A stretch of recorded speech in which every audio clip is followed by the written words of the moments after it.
Black Panther is a great movie. Review out. Welcome, friends. Last Guy Friend. It's time for a review and spoiler talk. So the first half of this video is going to be review, and then we're going to have a delay, and then we'll have a spoiler talk so that anyone who just wants to hear the review, they can just go ahead and end the video, and you can come back later after you see the movie, and you talk about the spoils, because there's some fun stuff to talk about in this movie. First up, I want to say it's a great movie. Everyone should see it. It is good for everyone. Doesn't matter where you're from. It will be an entertaining movie as heck. But I need to say something because I'm noticing a lot of people who don't want to see this movie because they don't like rap and hip-hop. That's because of the trailers. The trailers made you think there's going to be a lot of rap and hip-hop in this movie. Some people really hate that type of music. I get it. Some people really hate country. So that's not in this movie. It's majority African music and some really epic scores, some orchestral stuff. Think like the opening of Lion King, Circle of Life. Think that song and just a lot of that, but different things going on with that. And you have the soundtrack for the movie. It's really, really good music. The music does really good atmosphere, really gets you charged up at points, really makes you feel sad at points. It is done very well. Just awesome job on the soundtrack for dang sure when it comes to the movie. Just well done at that. Claps on that. But this is a great movie. I would love to see if more Marvel movies were like this. This has the familiar beats that all Marvel movies have, where you have, of course, you got your hero, he has his hero moments, he has his combat stuff, there's rises and falls, the hero has their low point, then they reach their high point, they return, you have that big epic battle at the end, there's high stakes and things like that. That's in pretty much every Marvel movie, but that's also pretty much in every movie in general when it comes to like heroic stuff. And so Marvel has those beats in this movie as well, but they're done so very well, and there's so much good stuff done around those beats as well. This, if all future Marvel movies are done kind of like how Black Panther does it, because it takes all the best parts and does even more with them, I think Marvel could be even greater than it is. I think it really could be. It's just done very well. Not again, and the other thing is, Thor Ragnarok was also very good. It was a very fun movie, and that's another direction they can also go as well. These are both two different pillars of where Marvel could go with their movies, and they do pretty well depending on the subject matter. Thor was a very fun movie. Black Panther told a very good story. Like, it told a very good story. It had gravitas to it. It had some seriousness to it, but also had some lightheartedness as well. And it had just what felt like real characters to it. That's what's great. Like, Thor is a god. So having a god be very fun is a really good way to do it. Having Black Panther, who's a king, and making him relatable is also very interesting and very good. The movie's well acted. The cinematography is really good. The character designs, the outfits are so good. There's so much color to them. There's so much character about them. And they're all colors of the rainbow are in this movie. It's really cool how much there is going on with the outfits in here. Like, there's a lot of greens, a lot of reds, a lot of purple, blue. Like, everything's happening. It's pretty awesome. I like that a lot. And it mostly takes place in Wakanda, so you have a lot of just African influence going on here. And it just looks really good. Looks really cool. Very, just vibrant. I like that a lot. And there's some great action sequences in this movie. There are two things I gotta say for the movie when it comes to action stuff. I'll say that at the end of the review. But for the most part, it's just really good. One thing that I think is very important is the nuance of the characters and the scenes. Like, if more movies did this, it'd be really cool, because T'Challa, of course, is in the majority of the movie, but there's a lot of scenes where he's not there, where it's focusing on other characters. Not just the villains, but the side characters having conversations and talking and showing what their motivations are. You understand who Okoye is and what she's about as the scenes go. Like, you understand really who she is at her core. And that is important. You understand who Nakia is at her core. If you don't know who they are, Okoye is the woman in the red, the really badass looking bald lady. She is awesome. She has some really good scenes in the movie for dang sure. Nakia is Black Panther's love interest. She's the one who's not her, who's not Okoye. And she's really cool. She's really badass. She has some pretty cool scenes as well. And you see the dynamic between the two of them as well. And the dynamic between them and Black Panther, which is very interesting. And then there is Shuri, which is the younger girl that you might have seen in the commercials.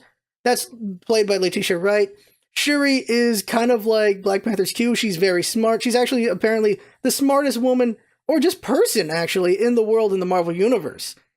And so she actually makes a bunch of the equipment for Black Panther. It's really cool to see those scenes. She's a fun character, a badass character in her own right. And in the comic, she actually becomes Black Panther herself at a point when Black Panther is hurt and he needs to recover. So that's pretty cool for her. But in this movie, it's T'Challa, and he's surrounded by very strong women. Very strong women in different ways, and they're all cool in their own way, and you learn about them in the movie, and they're just great. And what I like is because T'Challa is not, he's in the majority of the film, but he's not always there. There's time for other characters to breathe and show depth and show who they are. And you see a lot of them, but you also see characters like M'Baka. M'Baka is a tertiary character, but he's probably my favorite male character in the movie. He's pretty cool. He's the leader of one of the tribes, and he's just a fun character. He's also a badass character as well. So in the trailers, there's Martin Freeman as Everett K. Ross. Everett K. Ross is, of course, a supporting role, and he does pretty good for what he does in the movie. Now, the villains, of course, Andy Serkis as Claw, pretty good. Like, I liked him. He was a very interesting character. He does really good with what he's got. And then there's Michael B. Jordan as Killmonger. And Killmonger, holy crap, like, the movie does a good job of conveying who he is, even when he's not there. And that's why I like, because they talk about him a bit, but when he's there, there's so much emotion behind that character. There's so much rawness to him. There's so much going on. Like, Michael B. Jordan makes you feel there's a lot going on underneath. There's something bubbling underneath that character. And he just does a really good job of that. And there's so much emotion coming out of him without showing too much. And the same thing goes for T'Challa. These guys, they're great characters, and when you see them go at it, it's pretty good. And yeah, Killmonger's a good villain. Pretty good one. It's the reason why there's no great villains in Marvel besides, I guess, Loki, is because there's not enough time taken to make them great. There's more time taken on the heroes and everything to make them great first. And so Killmonger is a good villain.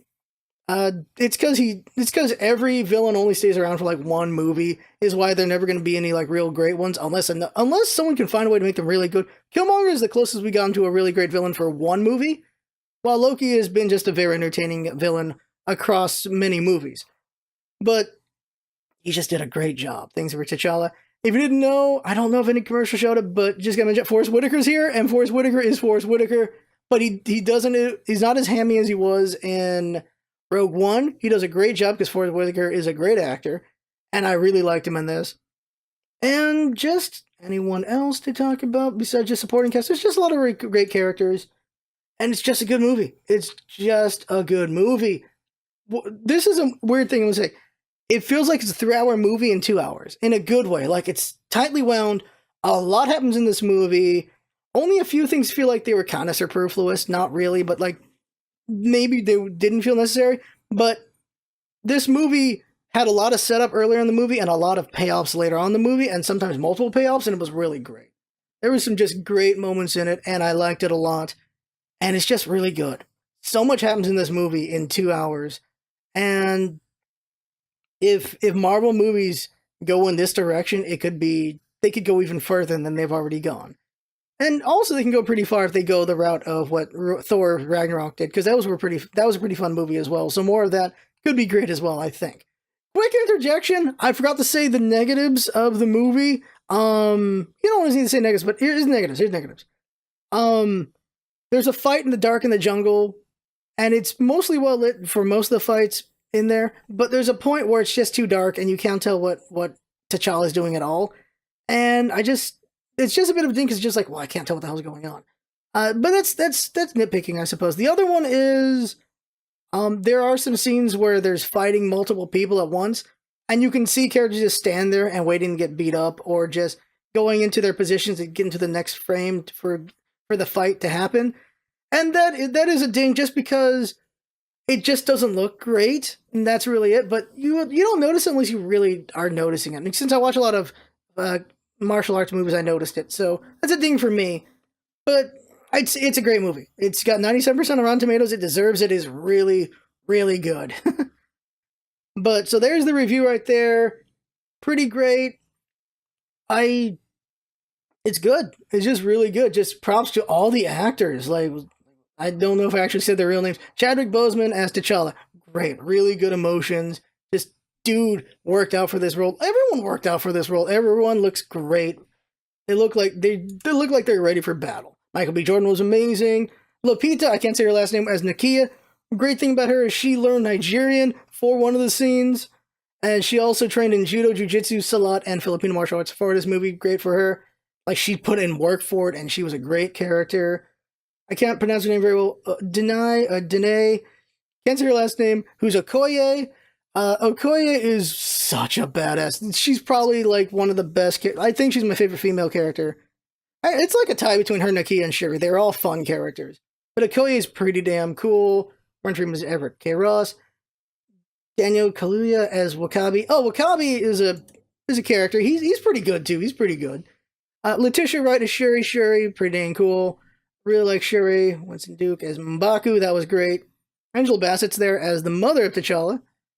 Forrest Whitaker and Andy Serkis. Yep. So that's the main cast. They're all good. I thought it was really great. I didn't feel like anything didn't feel good. Everything felt great in this movie, and they just did a great job. Now, coming up is going to be the spoiler talk, and in that, I'm going to talk about my favorite scenes. I'm going to talk about just characters, like the duality of some of the characters, like what each character represents when it comes to Wakanda and the future of Wakanda. I want to talk about that a little bit. I also want to talk about the Infinity Stones, where they're playing right now, and what Wakanda means for the Infinity War, because that's coming up next. And yeah, so I'm going to talk about all that. So we're going to have like a 30-second block where I'm not saying anything so that people can end the video and come back for the spoiler talk later if they haven't seen the movie yet. And there you go. And I'm going to have the scarf on because that means spoiler talk if you're looking visually. So see you in 30 seconds.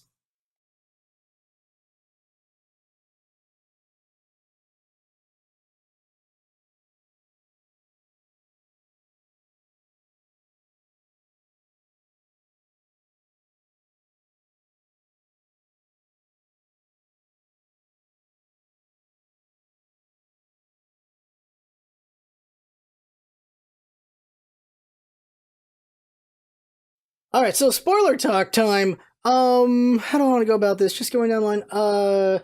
Let's talk about first the duality of characters. So you've got, of course, T'Challa, and he's not sure what to do as the king. He kind of like, maybe I'll be like my dad and be isolationist, because that's what we've always done. And he's considering that. But you got Nakia who's like, we could help the world. We can give them things that could help them, like medicine or technology, just a lot of different things that could help the world. We can do that. Actually, in the comics, Wakanda has found the cure for cancer, and they don't give it to anyone else, which makes you really hate Wakanda. Like, you're like, Jesus, Wakanda? Like, they don't want to do it because they don't like, well, everyone has the cure for cancer, we're going to deal with more BS with these guys, and they're going to want to know more things. Like, all right, and it's like, oh, okay, all right.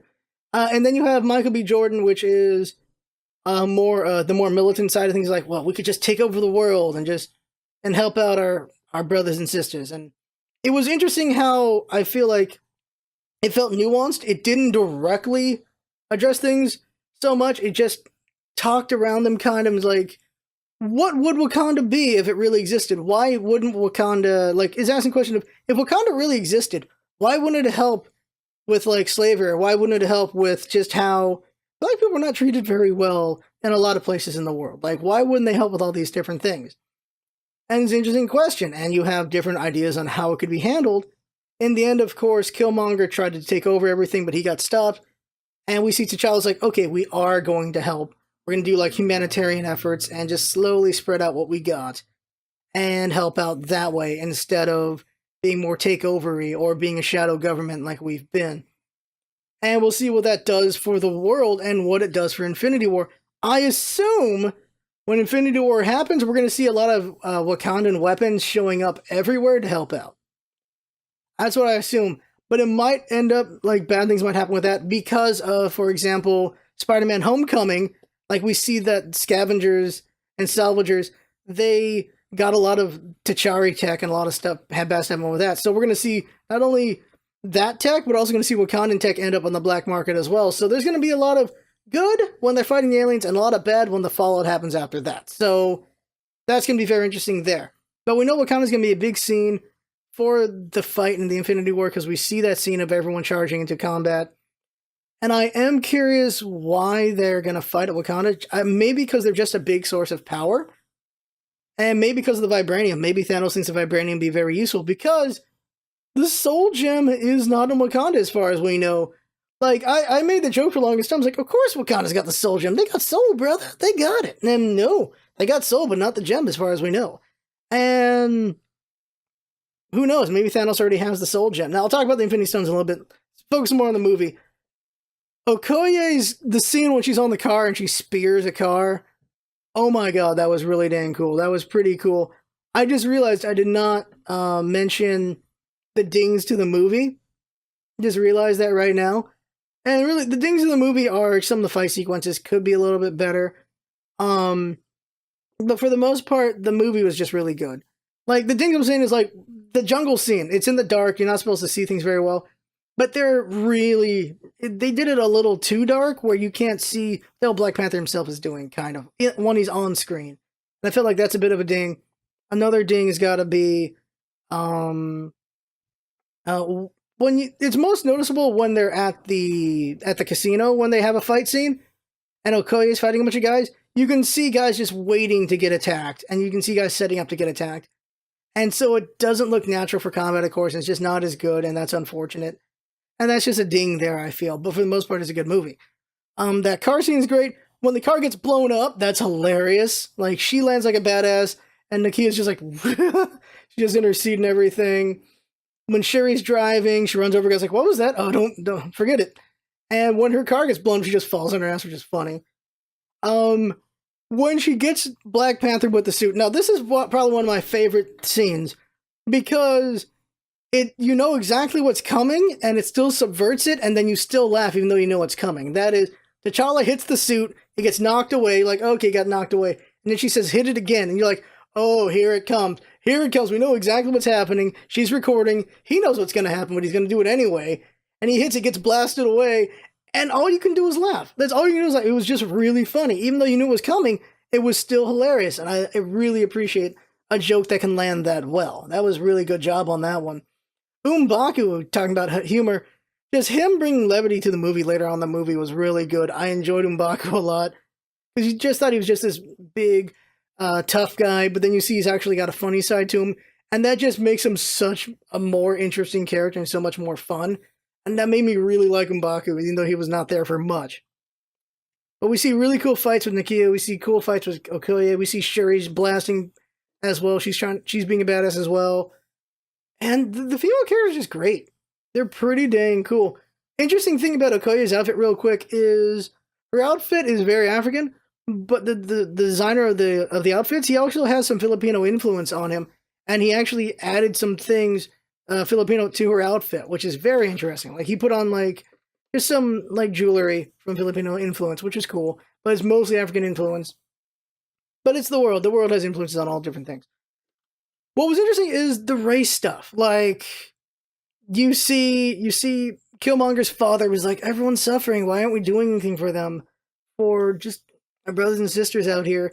And yeah, America's never been the greatest place for black people ever. We had slavery, of course. Then we had segregation. Now we've not in segregation, but there's still people getting shot and everything. If you actually look at the timelines, we've had more years of segregation than we've had of non-segregation. And of course, we have a very long time before we have more years of non-slavery. So it's not been the greatest time for black people, of course, in America, or minorities in general. But it was interesting, they're talking about it, but not... They're talking about it, and they're talking around it, but they're not directly just in your face about it, which is what I like.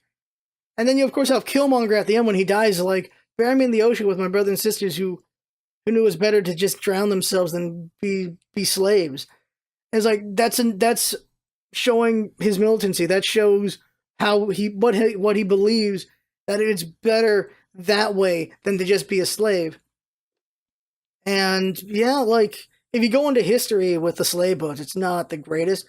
But everyone was pretty messed up in that whole thing, because it was Africans selling Africans to the Dutch and everything for slavery. It was like everyone was bad in this thing. But of course, who created the slave trade in the first place, I suppose, is another thing to talk about as well with that. But yeah, it's not been a great history. And the question of if Wakanda existed, why didn't they stop the slave trade? Why didn't they stop this? Why didn't they stop that? There's a lot of things that with Wakanda existed, why would they sit idly by for some horrible things that have happened to just Africans in general? The rest of the world to Africa.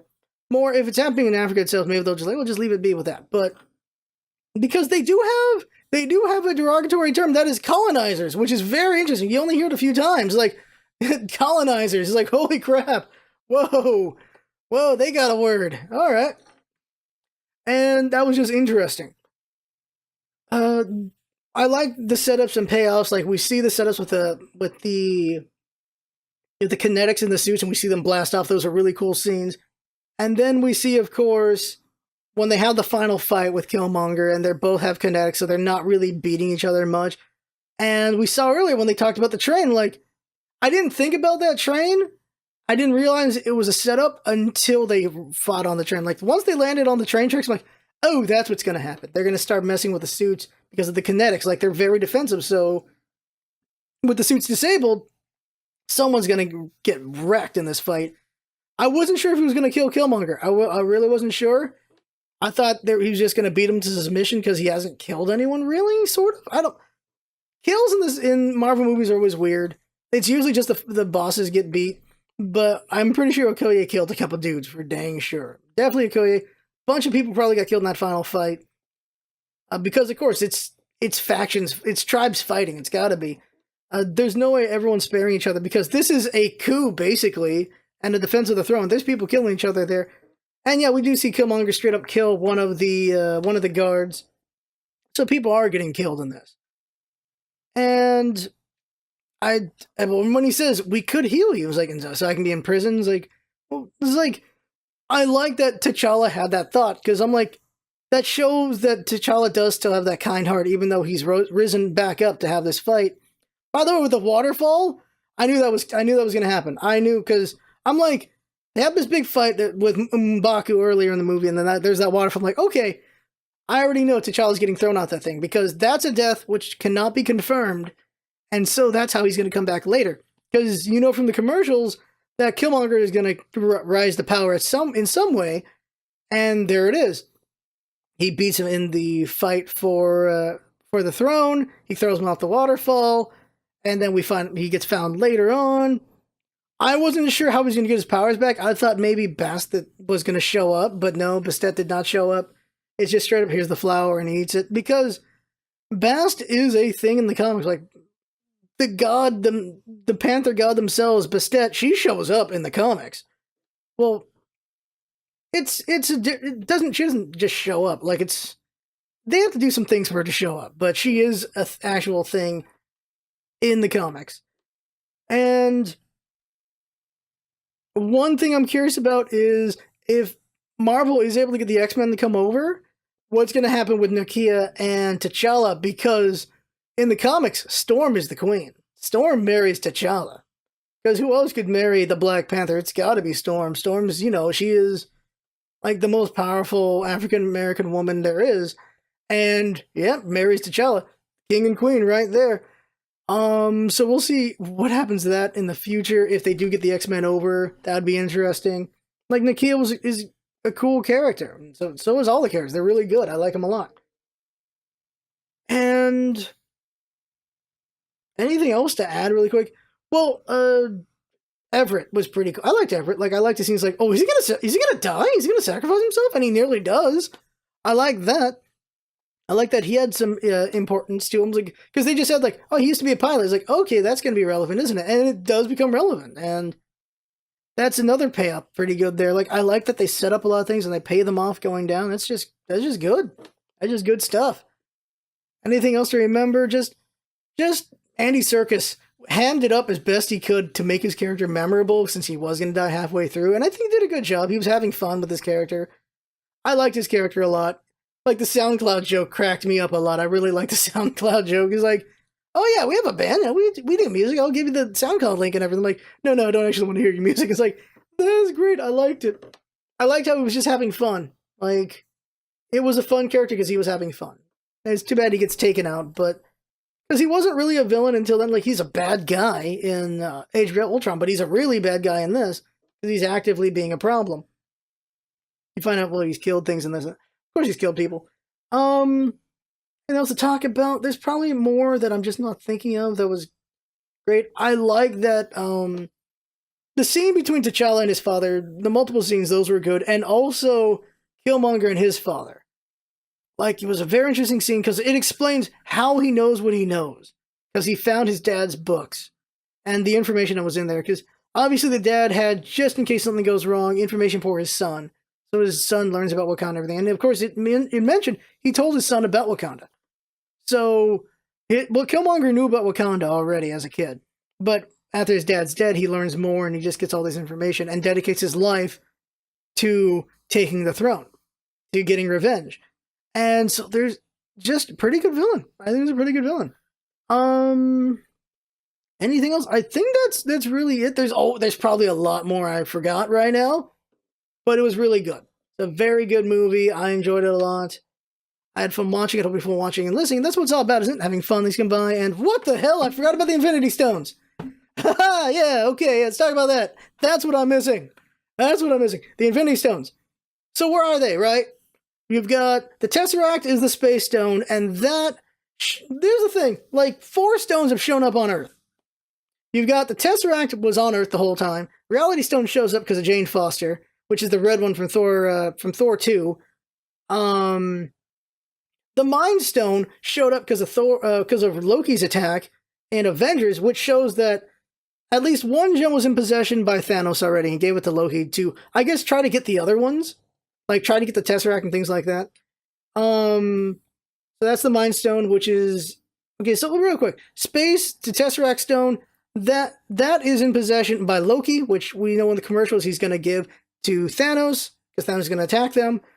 The Reality Stone is in possession by the Collector, who was trying to get the Power Stone as well, but he didn't get it. Then you have the Mind Stone, which is in Vision's head right now, which Loki was in possession of prior because Thanos gave it to him, so Thanos at least had 1 stone trying to get more stones. Then you've got the Eye of Agamotto, the Time Stone, and it got used, which means Thanos probably knows it's there now. And so that's 4 stones showing up on freaking Earth right there. Now, the Power Stone has never been on Earth. That was one Collector was trying to get, but the Nova Corps has it, the Xandar has that one. And then there's the Soul Stone, which no one knows where the hell that is. It's possible Thanos already has the Soul Stone, because he already had the Mind Stone. So it's possible he already has it, or Wakanda still has it, we just haven't seen it yet.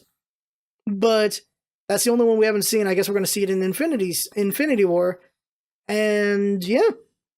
But yeah, 4 stones showed up on Earth, like at some point. And that's why Thanos is showing up, because Earth just keeps having these freaking stones. So he's going to freaking just show up, because Earth currently has 2. Earth has the Mind and the Time Stones. While as Reality, the Collector has, Xandar has Power Stones, so Thanos is going to probably go and get them. We'll probably see that Thanos is already probably at the start of Infinity War, is Thanos destroying Xandar to get the Power Stone. Probably.